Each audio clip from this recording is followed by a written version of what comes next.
פרק שני, very good. אומר רבנו הגדול, רבנו משה בן מימון, זכר צדיק לברכה. עיקר הציווי בעבודה זרה, the central concept and prohibition with regards to Avodah Zarah is Shilo la'avod ehad mikol haberoim, not to worship any created being or object. Lo malach, lo galgal, not an angel or some heavenly sphere or wheel or whatever object was imagined to be. V'lo kochav, and not any star or planet. V'lo ehad mi'arba'ah yesodot, and not any of the so-called four elementary substances, such as those who worship fire, for example. And not any of those things, not anything created or made from these things. And even though if a person says, well, I know that there's a creator, but I worship this thing, shall we say, fire, because it represents Hashem's power or something like that. وهو عباد הנברא הזה על דרך שעבד האנוש ואנשי דורו תחילה, הרי זה עובד עבודה זרה. Nevertheless, this is considered Avodah Zarah. It goes without saying, therefore, that anyone who worships any human being or elevates any human being to a status above that of human beings is guilty of the same. And I'll quote you very briefly from Rambam's Pirush on the Mishneh.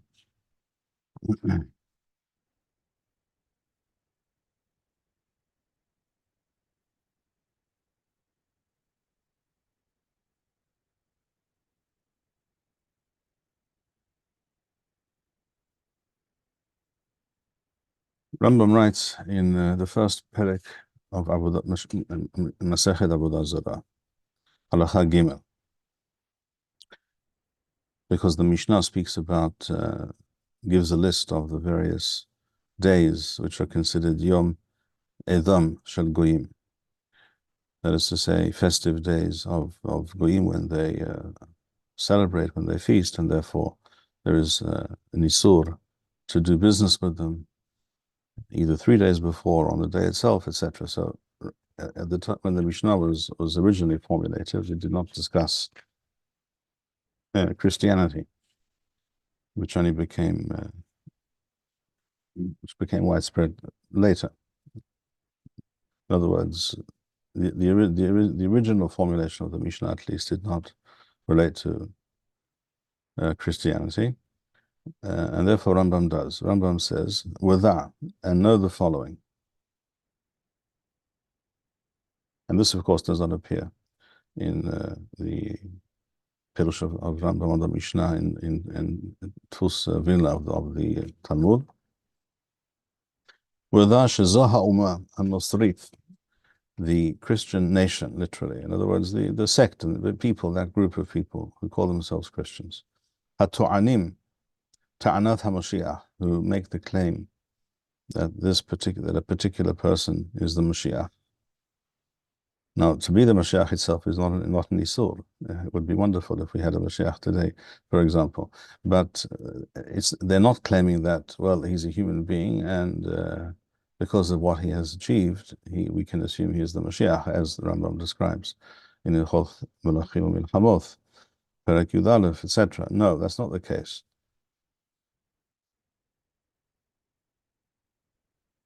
Rather, these people make claims about this person,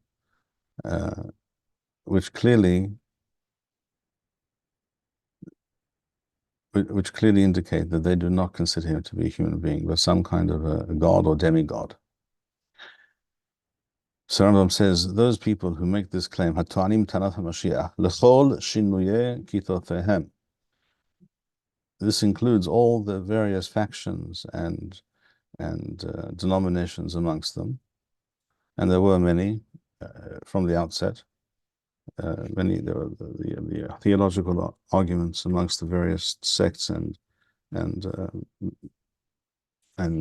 groups and theologians in the Christian world were and remain many.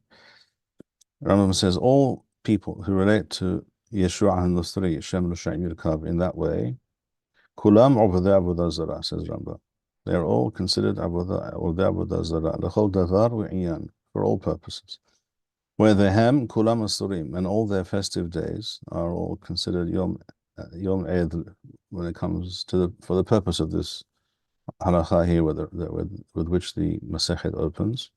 Otherwise, it's a sort to do business with them 3 days before, and on the day itself. And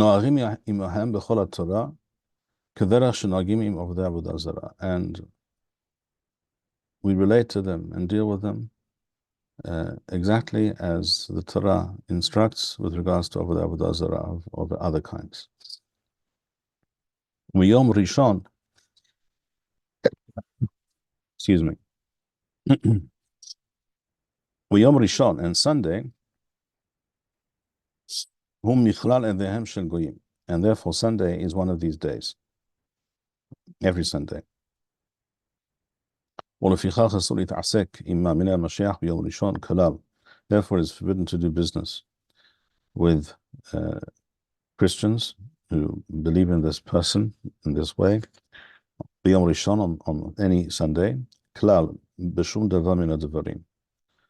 You must not do any business with these people. So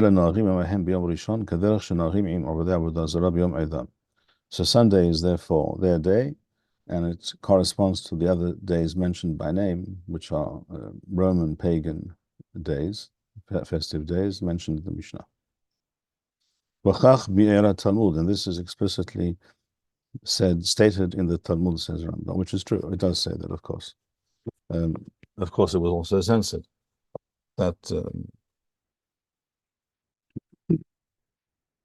But nevertheless, we have the original versions, and so I just wanted to make that very clear.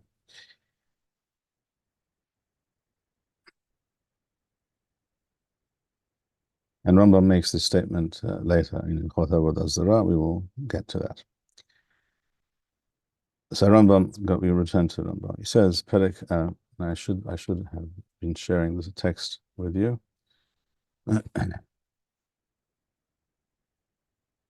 Perek Sheni.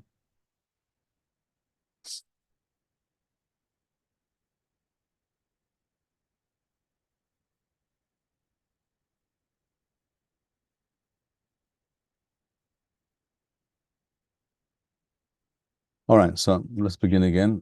Ikar hasivui ba'avodah zarah shelo la'avod echad mikol habiruim. It is forbidden. This is the essential concept and prohibition of anything to do with avodah zarah. It is forbidden to worship any created object or thing or being.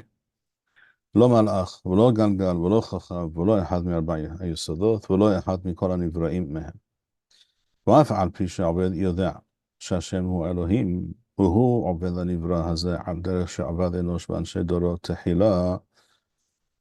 though he is aware of the fact that there is a creator above and beyond this object of worship. Rabbi?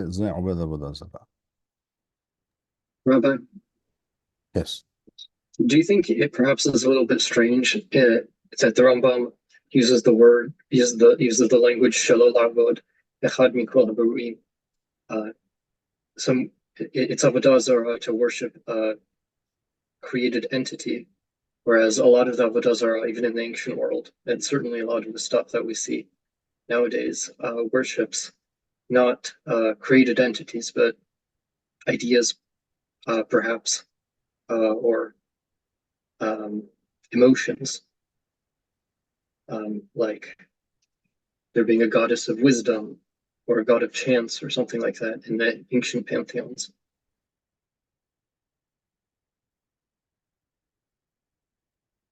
I'm not certain I understand the question.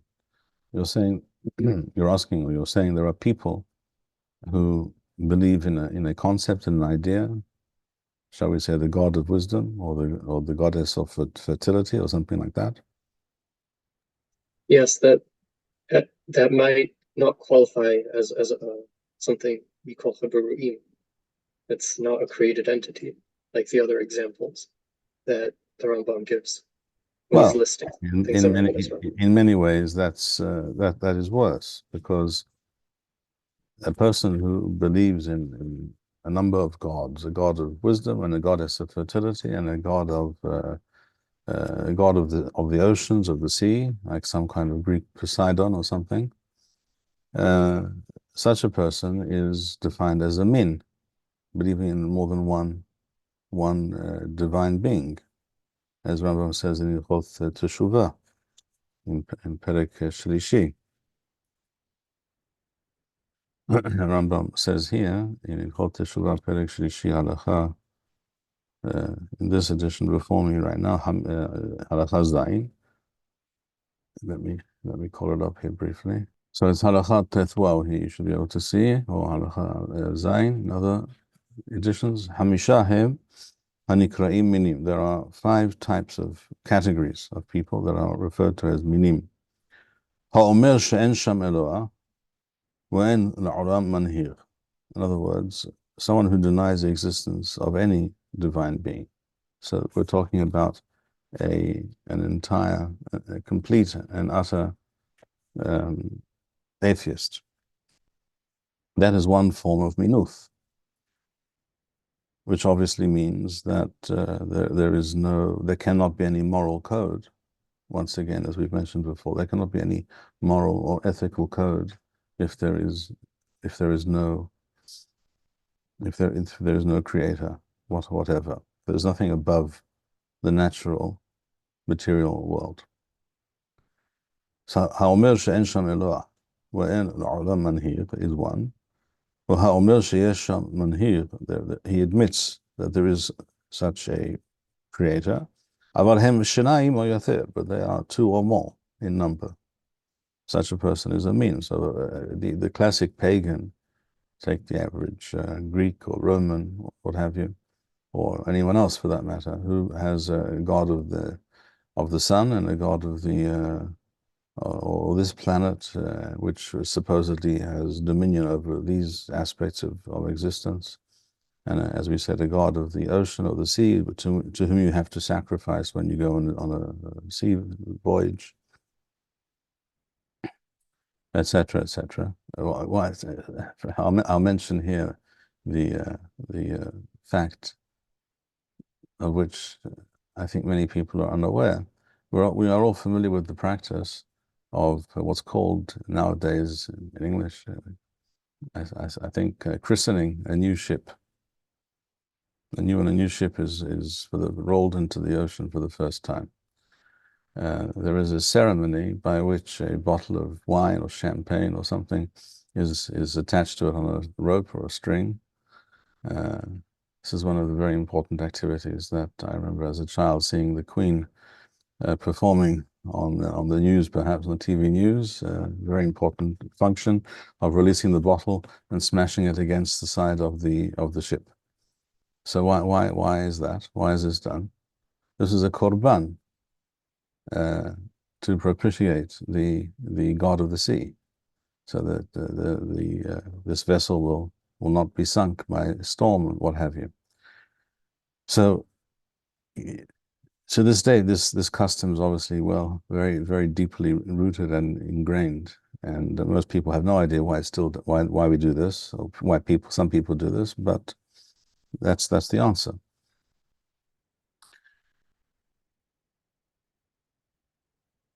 So anyone who believes in any system, any pagan system of a gallery of gods, that by definition is minuth. That person is a min, according to what Rambam writes here. Well, and the third definition, there are those who admit there is one master. This is already controversial, Rambam's statement here, that anyone who believes in Hashem, believes in a creator, even not a Jew, he believes in a creator, but he believes that this creator is corporeal, has physical existence. He may be very large, but he has physical existence. According to Rambam, that is also considered minuth. The Ravad famously disagrees on this point. Or anyone who claims that this creator is not the origin of all that exists and came before everything that exists. She'eno levado rishon v'thur lakol, that everything stems from him, but rather the world has its own independent existence. That too denies the possibility of any moral code, or it certainly obviates the need for such a code, because you view the world, you view physical reality, the material world in which we find ourselves, or the universe as a whole, as having its own independent existence, and therefore it has its own rules. And God is something else, existing contemporaneously, but not the ultimate source of all of reality. And therefore, why should that being, however you conceive of him, have dominion over the universe around you, when he didn't invent it, he didn't make it, he didn't bring it into existence. So why should he decide how it should work? Excuse me. We said that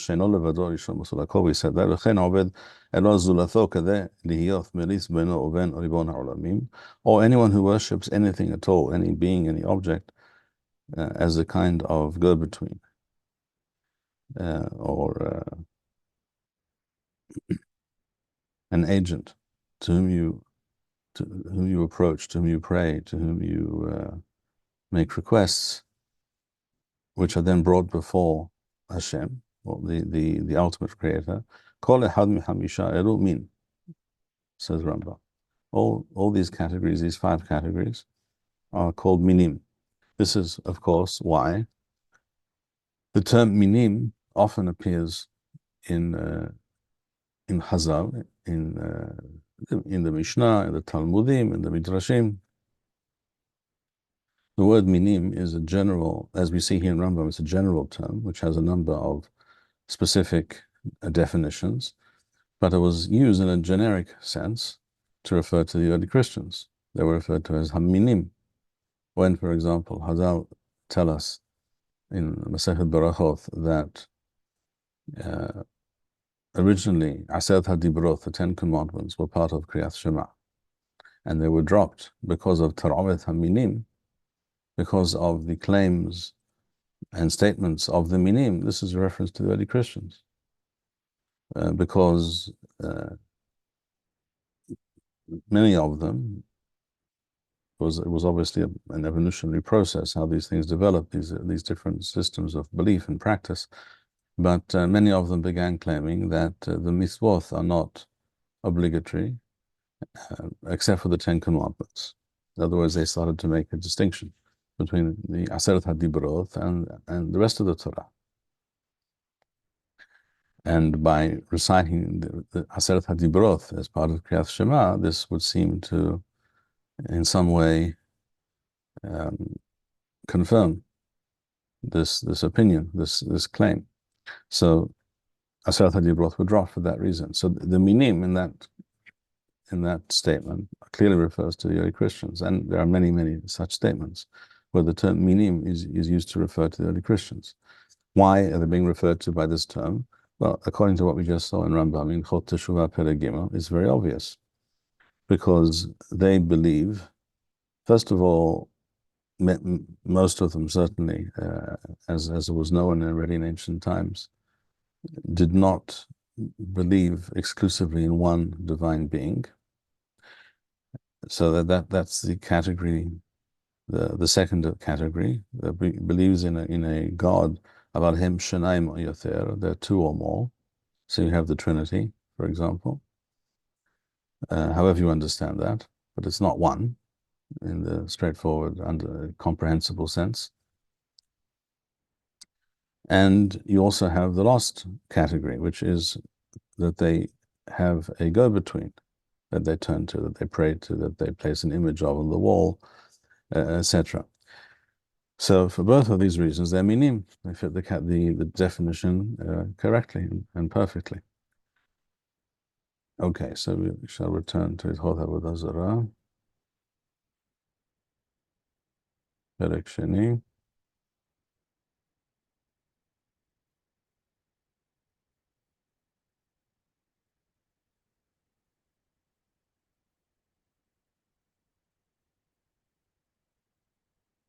So we're on to Halakha Beth now, or Halakha Aleph in other editions, the continuation of Halakha Aleph.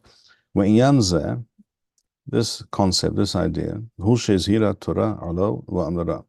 This is precisely what the Torah spoke of when it says, Ufen tisa inecha hashamayma, v'ra'itha hashemesh, v'thayareach, v'thakochavim, asher halak Adonai Elohecha otam l'chol ha'amim.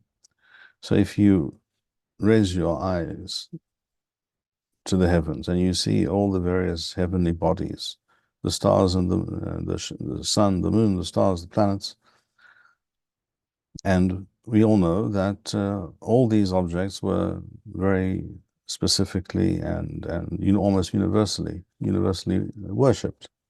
כלומר, שמא תשוט בעין ליבך ותראה שאלו הן המנהיגים את העולם. Lest you imagine that these are deities and they control what goes on earth. وهم שחלק אדוני אותם לכל העולם, להיותם חיים והווים ונפסדים. כמין הראש של העולם, and that these heavenly bodies, these planets, for example, that you see, they are responsible for the various processes of birth, life, death, etc., that we see around us. If you make this assumption, if you internalize this idea, and therefore it is proper to bow down to them and worship them.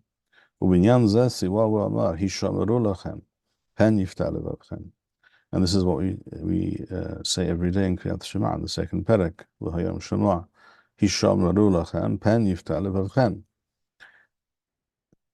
Be very careful not to get caught up in any such notion. Do not accept in any way these ideas. Not even in thought. La'avod elu. To worship these or to take them into consideration as if they have any special position or purpose. Liyothan sarsur benechem uven haboret. To be any kind of go-between between Hashem, the Creator, and yourself. Halakha Gimel or Beth, Rambam continues, and he says, Sefarim Rabim. Sefarim Rabim, Hibaru Avodah Zarah Ba'abudatha. And many books have been written over the ages by the various sects and various religions regarding these matters. They were discussed and they were, as it were, thought out, and these ideas were developed and became books. How these various things should be worshipped.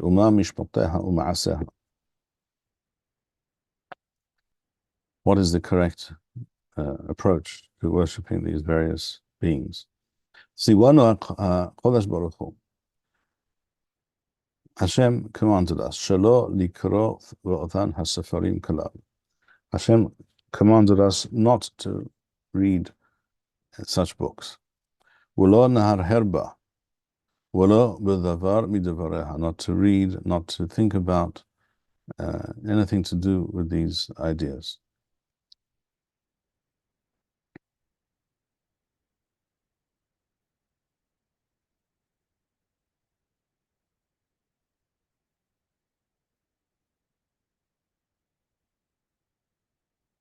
As Rambam points out elsewhere in his Pirush on the Mishneh and other places, and as is obvious also from many statements and discussions in Moreh Nevuchim, the Isur is to read these books and delve into these ideas with the view to acting them out, with a view to implementing them, to worshipping and behaving in this way.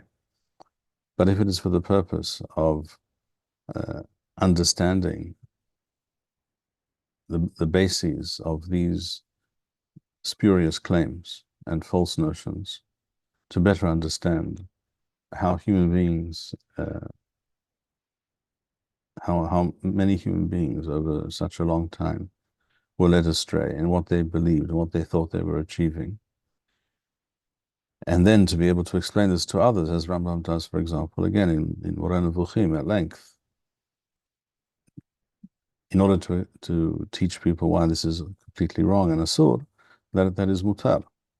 It is asur to read it as, well, we'll read it, we'll see what it says, and we'll consider it, and if it strikes us as something that we might want to do, we'll go ahead and do it. That is asur. But it is also true, it should be said, that such discussions and such things are not for everyone. Just as, for example, Moreh Nevuchim is not for everyone. And Rambam was fully aware of this fact.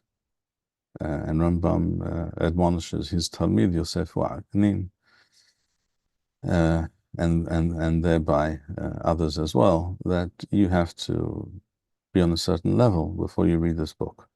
And I'm writing this to you, he says, because I know that you have studied many certain areas and sciences and philosophies, and you will understand what I'm saying. But for many people, it's not so.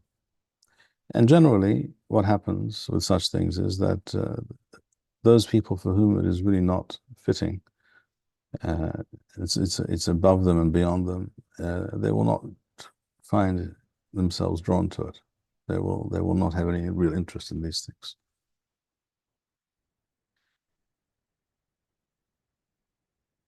Okay, Rambam continues. Even to gaze at an idol made to a certain form of Avodah Zarah, for example, is asur. Shene'emar al tifno al ha'elinim. Lifnoth is to not just to see, but to deliberately gaze and stare at. U'v'inyan ze ne'emar ufen tidrosh. It includes that. It's not only looking or staring at, but it includes even that. Ubinyan ze ne'emar, and further it says, Ufen tidrosh lelohehem lemor echa ya'avdu. So you see here explicitly in the pasuk, the isur, the Torah is describing, is to look into these matters with a view to emulating the ways of the Avodah Zarah. How do the Goyim do these things? How do these people, nations, sects, religions, what do they say? What do they do? And maybe we'll do the same thing. Let's have a look. That kind of interest, that kind of curiosity is asur. Shelo tish'al al derech avodatha he'achi. Do not look into these things if your intention is to possibly adopt it. Even though right now you're not about to do so. Because eventually, if this is your attitude and the source of your interest, eventually you'll be drawn to this thing. And to act as they do. As the Pasuk there states explicitly, how do these people worship? What do they do? What do they say? And I will do the same. This is a very normal human reaction and part of human nature to copy others, simply just to copy. and to be not to be very different from others. And that is why the Torah stresses time and again that this is expected of us, that we be different and not learn from others. And that is also why the Torah itself and the Chachamim later expanded these ideas, why we are caused to be separate and distinct from the goyim, and this is a desirable idea and reality, as we find in the Midrash Shemot Rabbah at the beginning, speaking about Bnei Israel in Mithraim, in Egypt. Shehayu Mutsuyanim, they were distinct, they were separate. Mutsuyan doesn't mean excellent in that sense. It means, well, that may also be true, but in that context, it means they were separate, they were different. They Shilo shinu et leshonam, they continued speaking their own language, which is an essential part of national identity and theological identity. The moment you adopt other nations' speech, you are well down the path to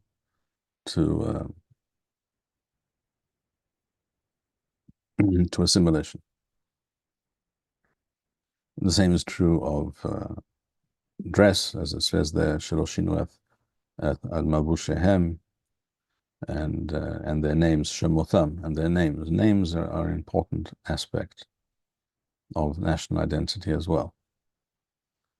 So if you're Andrew or James or William, then you are already in some way connected and similar to other peoples.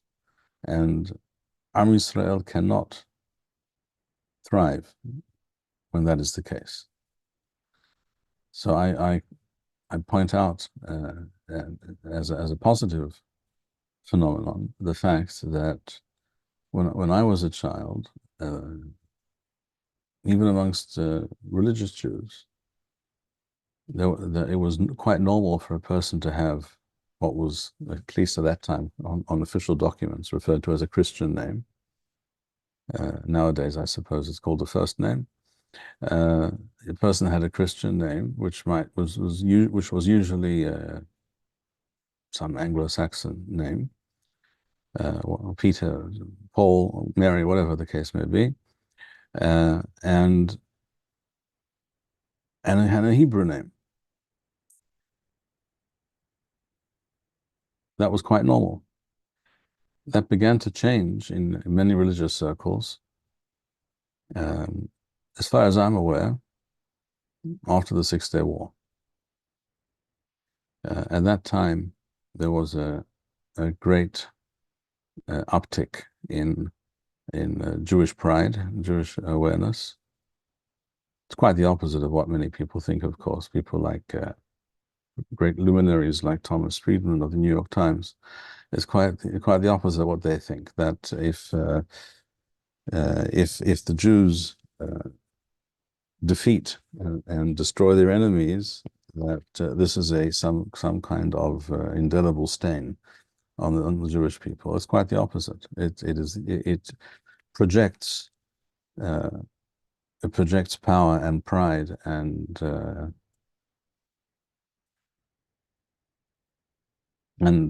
causes others to respect you, and it causes you to respect yourself. So many Jews, after the Six-Day War, this is a well-known phenomenon. People of the right age will confirm this. In many parts of the world, Jews who never would wear a kippah in public began wearing kippah in public. It was all of a sudden, I'm proud to be connected to those people, and it was a badge of honor. It had not been before. It's not universal, what I'm saying, but this was a reality. And the phenomenon of Jewish parents giving their child only one name, which was a Jewish name, like I can think of examples that I knew, Ariel or Ilan or what have you, only one name, and that name appeared in old official documentation. That this was also a result of that watershed event. And all these things are very important in terms of cultivating Jewish awareness, Jewish pride, Jewish civilization in general.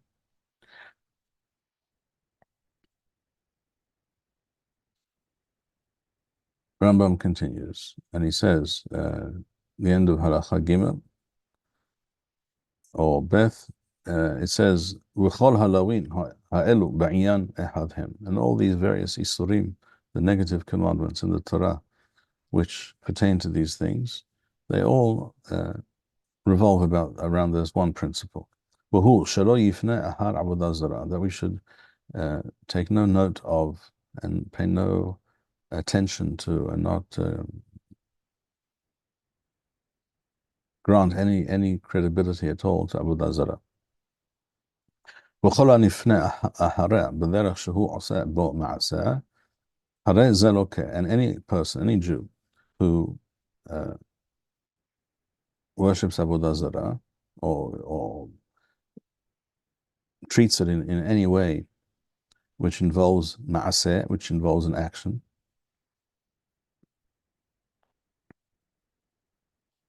הרי זה לא כן. So even studying writings of Avodah Zarah with a view to adopting such practices, or possibly adopting such practices, even the act of looking in such books is an act of which sheyesh bo ma'aseh, and a person could be placed, could be punished for so doing by the Beth Din. It should also be pointed out, as Rambam writes in Hilchot Melachim or Milchamoth, Perek Tishain, the 9th chapter. You should be able to see it now. Al shisha devarim nistawa adam harishon. All human beings are commanded not to worship Avodah Zarah. This should be clear, not only Jews. It's true, in Hilchot Avodah Zarah, Hilchot HaGoyim, it focuses almost entirely on that which is a sword for Jews to do. But it is also a sword for non-Jews to worship Avodah Zarah. No one gets a free pass when it comes to Avodah Zarah. And Rambam writes here later in Halacha Daled or Beth, Ben Noach she'avad Avodah Zarah, hayav. If he worships it, there has to be an action, there has to be a ma'aseh. If he worshipped by way of action in the traditional, accepted manner that pertains to that Avodah Zarah, he's hayav. Hayav what? Hayav mitah. He is to be put to death. And even things which do not involve ma'aseh, an action of any kind, are also asur. But for that, neither a Jew nor a non-Jew would be put to death. Okay, we return to Avodah Zarah, Perek Sheni, Halacha Daled, or Gimel, in some other editions. V'lo Avodah Zarah bilevad hu she'asur lehipanot achareh b'mahashava, אלא כל מחשבה שגורמת לו לאדם לעקור עיקר מעיקרי התורה. It is not only thinking about studying and being drawn towards things to do with Avodah Zarah that is asur. So we're talking about the isur of al tifnu el ha'elilim, and this was mentioned at the beginning of these halachot, if you recall. And this is the first mitzvah on the list of mitzvot at the beginning of Hilchot Avodah Zarah v'Chokot HaGoyim. The first one was Shelo lifnot achar Avodah Zarah.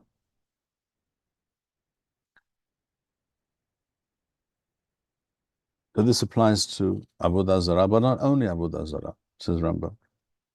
Ela kol mahashava shegoremet lo la'adam la'akor ikar mikarei Torah. Any type of idea or philosophy, opinion that causes a person to undo or to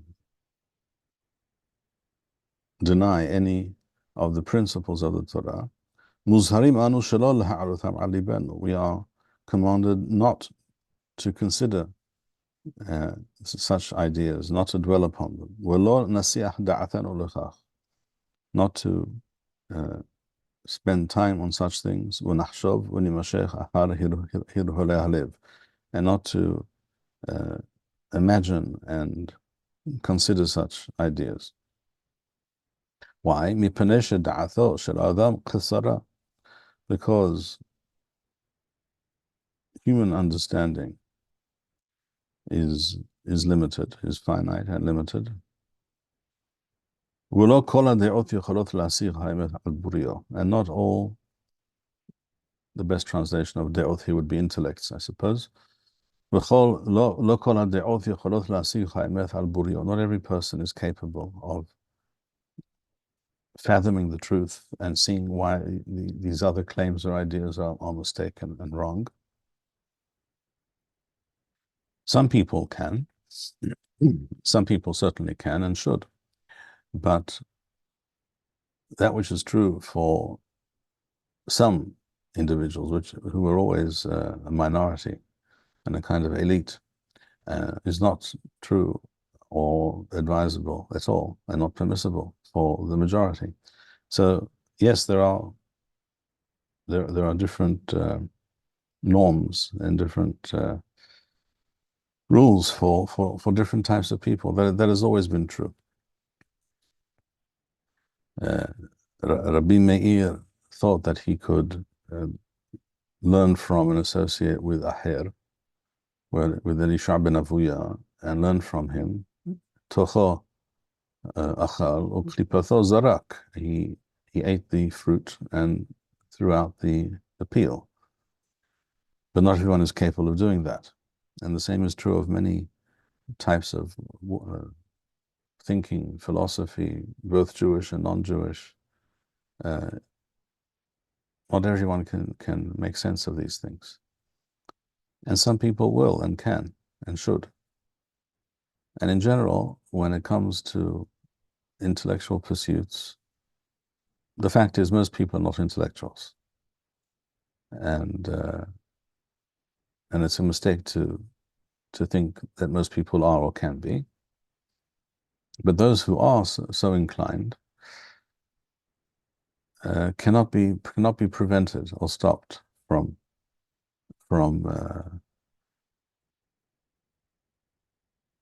discovering new knowledge and experience and assimilating that knowledge and experience in their minds and their souls, and coming to deeper and deeper understandings and insights. That is the nature of the intellectual. But for most people, that's not the case. So this is what Rambam is saying here. We are commanded not to deal with such things, not to consider such things. And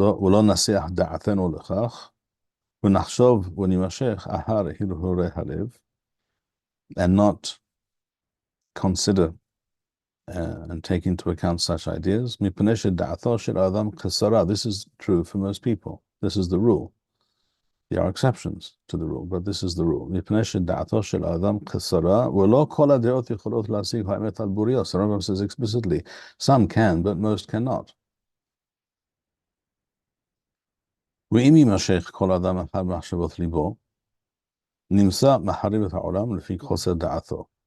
if every person will just follow his natural curiosity or his wayward or heart, or allow his mind to engage with all manner of ideas, which means that a person will cause himself and others terrible harm, literally destroy the world. And this is a more likely outcome for most people than any possible benefit or enlightenment that most people will attain by studying these various things. This is also what we find in the time of the Rashba, who famously published a herem against studying philosophy. We're talking about Greek philosophy. This was in Spain in the 14th century. So there, in that herem, which came into being because there were many Jews in Spain and in Provence, in the south of France, who did study philosophy, and some of them were burned, so to speak, by these studies, and this was seen as being a major problem. It was not outlawed altogether, but according to this herem, but it was stated that a person has to be 40 years old, and a person has to have studied much Torah, etc., etc., which by definition already places the possibility of studying such things into in the realm of the few and not of the many. Rabbi, Yes. how does one know if they have the mental maturity, intellectual capability to learn these kinds of things? There is no simple litmus test, but certain things a person just knows about themselves, and others will often also be aware of it and concur that this is the case. I'm not sure there's any clear yardstick or definition, but I can tell you that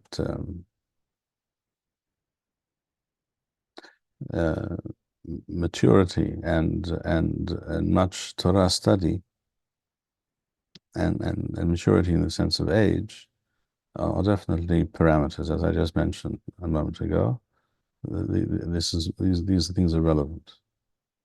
The same was also true, by the way, of the study of Kabbalah in later generations. That many Hachamim expressed the view that no one should study. People should be discouraged from studying Kabbalah till they are the age of 40, ben arba'im levina, to wisdom, etc. And it's not always only a matter of age. It's sometimes it's just that the person in question is not of that caliber who's likely to gain from the experience, but rather almost certainly will be led astray or come up with very, very dubious ideas and understandings and practices. And these things essentially manifest themselves in the real world. We see the outcomes. All right, I think we'll stop here for today. היו ברוכים, יזכו, יאמץ לבבכם, כל המייחלים לאדוני, שלום וניצחון. Thank you, Rabbi Bar-Hayim. We would like to encourage our viewers to share these videos with friends and send in your responses. We would also like to suggest the following opportunity to our viewers. If you identify with Rabbi Bar-Hayim's message and would like to sponsor or dedicate a video interview with the rabbi in honor or memory of a loved one, if you would like to obtain Birkon Nusach Eretz Yisrael or invite the rabbi for a speaking engagement, please email us at office@machonshilo.org.